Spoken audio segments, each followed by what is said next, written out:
Masyarakat pasti bisa banyak, Pak. Aksesnya di sini di akses. Ini itu ya, Pak. Itu satu-satunya akses ini. Iya, Pak. Berarti harus di alat berat. Jalan ke sananya, Pak. Jadi jalan nih, Pak Menteri. Tadinya jalan sini. Ini semua Ini turun. Sekarang yang terbangun sebelum bisa dilalui ini kami pikul. Ini masyarakat atau royong kan untuk buka jalan dan bisa bawa. Tolong ya, Pak. namanya apa? Desa Lubuk Siduk, Kecamatan Sekra. Ada akses dulu saya. Setiap hari ada progres, ada perkembangannya ya.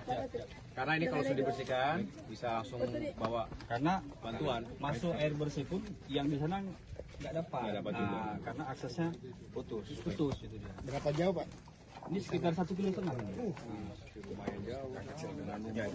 Sungai ada terputus di sana? Sungai Kak.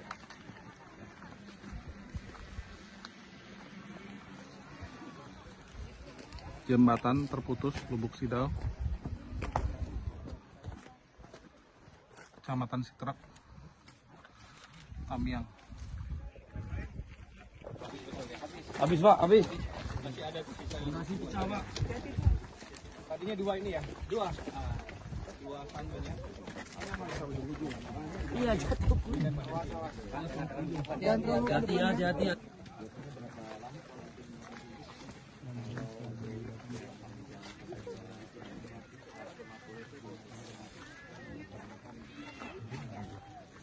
Di depan trafik warai. Penuh dengan lumpur. Kanan kiri rumah warga yang hancur dan rusak akibat banjir besar dan juga tertimbun longsor. Kita saat ini berada di Desa Lubuk Siduk, Kecamatan Sekrak, Kabupaten Aceh Tamiang. Aceh Tamiang ini termasuk yang paling parah terdampak bencana. Oleh karena itu kehadiran kami di sini untuk memastikan pekerjaan untuk membersihkan jalur-jalur transportasi termasuk untuk mendorong logistik langsung ke warga, ke berbagai kecamatan dan desa yang ada di Aceh Tamiang ini, termasuk tentunya Kepala Balai dari Kementerian PU yang bertanggung jawab untuk mengerahkan alat-alat beratnya agar secara cepat dan efektif bekerja di lapangan. Kami juga saat ini bersama dengan Kepala Desa Pak Ibrahim dan warga yang ada di Desa Lubuk Siduk ini. Secara langsung kita lihat memang ada jalur atau akses yang terputus. Padahal masih ada warga dan banyak warga dua desa lagi di sana yang sulit untuk dijangkau ketika belum terhubung. Kita ingin dorong bantuan logistik beras misalnya, termasuk air bersih, sulit karena masih 1,5 kilometer lagi dan lumpur semua. Oleh karena itu saya sudah minta tadi kepada Kepala Balai agar segera mendorong alat-alat beratnya untuk membersihkan dan membuka kembali akses tersebut.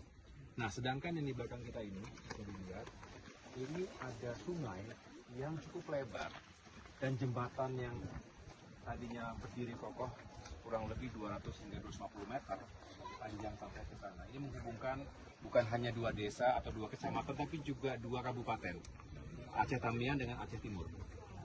Nah, ini hancur. Oleh karena itu kami juga ingin berkolaborasi. Terima kasih ada teman-teman tim dari Vertical Rescue Eger yang juga sedang memetakan secara teknis. Nanti kita bersama-sama ya dengan warga semuanya ya. Kita coba membangun jembatan perintis. Ini sebuah upaya cepat yang bisa kita lakukan paling tidak untuk menghubungkan dulu. Sambil tentunya untuk membangun kembali jembatan yang besar kokoh seperti sedia kala butuh waktu, butuh proses, butuh pengerahan sumber daya lainnya. Tapi kami juga ingin dorong agar itu juga tidak lama bisa dilakukan. Tetapi paling tidak di tahapan ini kita kalau bisa membangun jembatan perintis bisa dilalui oleh masyarakat, kemudian juga mungkin motor bisa ya, motor, kemudian juga sehingga bisa membawa bisa barang logistik termasuk air bersih, mungkin juga BBM dan lain-lain, obat-obatan. Ya, kita berharap itu bisa kita lakukan bersama-sama dalam situasi seperti ini. Mari kita bergandengan tangan, pemerintah, pusat, daerah, termasuk seluruh elemen masyarakat yang tergerak untuk membantu saudara-saudara kita yang memang sulit dalam menghadapi situasi ini. Tadi kalau kita lihat kiri kanan jalan luar biasa kehancurannya, dan termasuk tadi kita berhenti sejenak, ada tower tegangan tinggi PLN. Padahal listrik itu vital ya, vital sekali, kalau tidak ya gelap malam hari, dan semua informasi komunikasi bisa berjalan jika ada listriknya. Oleh karena itu kita juga kawal perbaikan infrastruktur telekomunikasi termasuk infrastruktur listrik di Aceh Tamiang dan daerah-daerah lainnya tentunya. Pak, ini kan aksesnya kan agak sulit ya Pak ke sini Pak, termasuk soal pembangunan jembatan tadi Pak. Kira-kira itu memakan waktu berapa lama Pak targetnya Pak? Ya, kalau untuk jembatan perintis ini tadi diestimasi kurang lebih 21 hari. Mudah-mudahan kalau ada tambahan tenaga bisa lebih cepat sedikit. Ya, masyarakat nanti makanya sudah berkenan bisa dikerahkan. Namun demikian, untuk membangun kembali jembatan yang lebih permanen tentunya butuh waktu. Ya, kita bicara 4, 5, 6 bulan ke depan, bahkan 1 tahun ke depan ini akan banyak perbaikan dan pembangunan infrastruktur kembali. Tapi kita tidak ingin lama-lama, kita ingin cepat, tapi juga harus kokoh. Jangan sampai mengejar kecepatan tapi tidak kuat, tidak kokoh, dan juga malah rentan terhadap bencana berikut yang kita tidak harapkan terjadi. Saya rasa itu. Terima kasih teman-teman. Cukup. Terima kasih. Sampai Ji.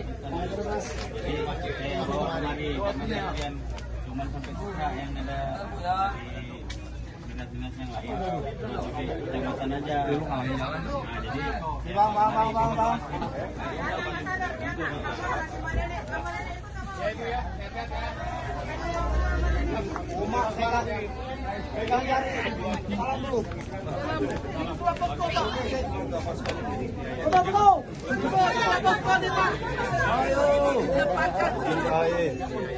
Kami dari masyarakat, kami ada utang di warung ini.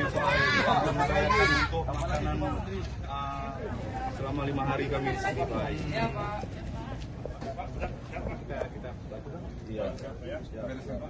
Menyampaikan dari keluarga ya. Wah.